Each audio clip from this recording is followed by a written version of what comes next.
రాష్ట్రంలో అధికారంలోకి వచ్చిన ఎన్డీఏ కూటమి గత ప్రభుత్వ విధానాలను వేలెత్తి చూపుతోంది. గడిచిన 5 ఏళ్లలో ఏపీలో జరిగింది ఇదే. ప్రస్తుతం ఇది ఏపీ పరిస్థితి అంటూ వైట్ పేపర్స్ రిలీజ్ చేస్తోంది.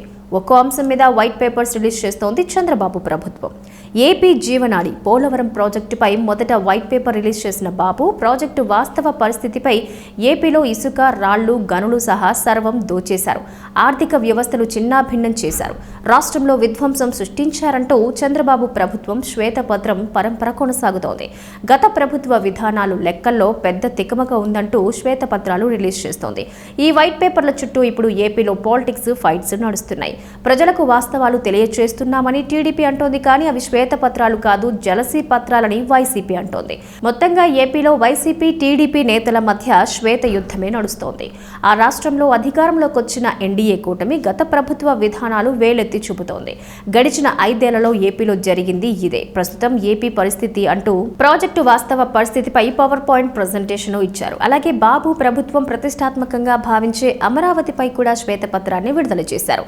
అమరావతి గత 5 ఏళ్లుగా ఎలా నిర్లక్ష్యానికి గురైందో వివరిస్తూ అమరావతి పునర్వైభవానికి కేంద్ర సహకారం గురించి తెలియజేశారు. వీటితో పాటు విద్యుత్, సహజ వనరుల దోపిడీపైన శ్వేతపత్రాన్ని విడుదల చేశారు. ఏపీ ప్రజలకు వాస్తవాలు తెలియజేసే ఉద్దేశంతోనే తాను రంగాల వారీగా శ్వేతపత్రాలు విడుదల చేస్తున్నా అంటున్నారు సీఎం చంద్రబాబు. రాష్ట్ర స్థితిగతులు పరిశీలించే కొద్దీ ప్రతి రంగంలో ఎన్నెన్నో అవకతవకలు బయటపడుతున్నాయని, ఏ శాఖ చూసినా ఘోరమైన పరిస్థితులే ఉన్నాయని సీఎం వివరించారు. అధికారంలో ఉన్నాం కదా అని ఎన్నో తప్పుడు నిర్ణయాలు జరిగాయి.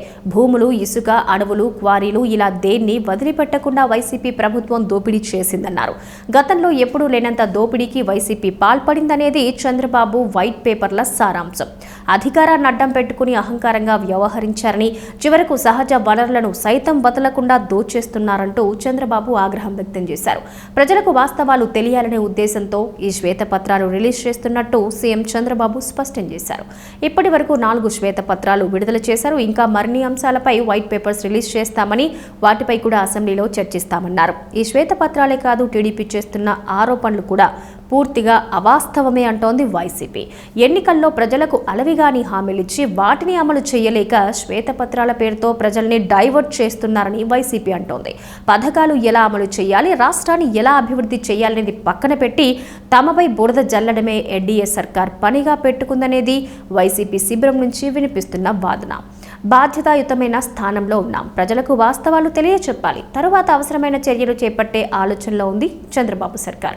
అయితే శ్వేతపత్రాల పేరుతో కాలయాపన చేస్తున్నారని ఆరోపిస్తోంది వైసీపీ. ఇన్ని ఆరోపణలు చేస్తున్న టీడీపీ ఏ ఒక్క అధికారి కానీ లేదంటే మంత్రి కానీ తప్పు చేసినట్టు తేల్చారా అని వైసీపీ ప్రశ్నిస్తోంది. దానికి టీడీపీ సైతం ధీటుగానే బదులిస్తోంది. ఇక బడ్జెట్ ప్రవేశపెట్టే విషయంలోనూ పెద్ద రచ్చే నడుస్తోంది. ప్రస్తుతం ఉన్న పరిస్థితుల్లో పూర్తి స్థాయి బడ్జెట్ ప్రవేశపెట్టకుండా ఓటాన్ బడ్జెట్ ని తీసుకొచ్చే ఆలోచనలో కూడా సర్కారుంది. దీన్ని కూడా వైసీపీ తప్పుపడుతోంది. సూపర్ 6 పథకాల అమల్లో చిత్తశుద్ధుంటే పూర్తి స్థాయి బడ్జెట్ ప్రవేశపెడతారు. అలా చేయడం లేదంటే దానికి అర్థం ఏంటి అని ప్రశ్నిస్తోంది.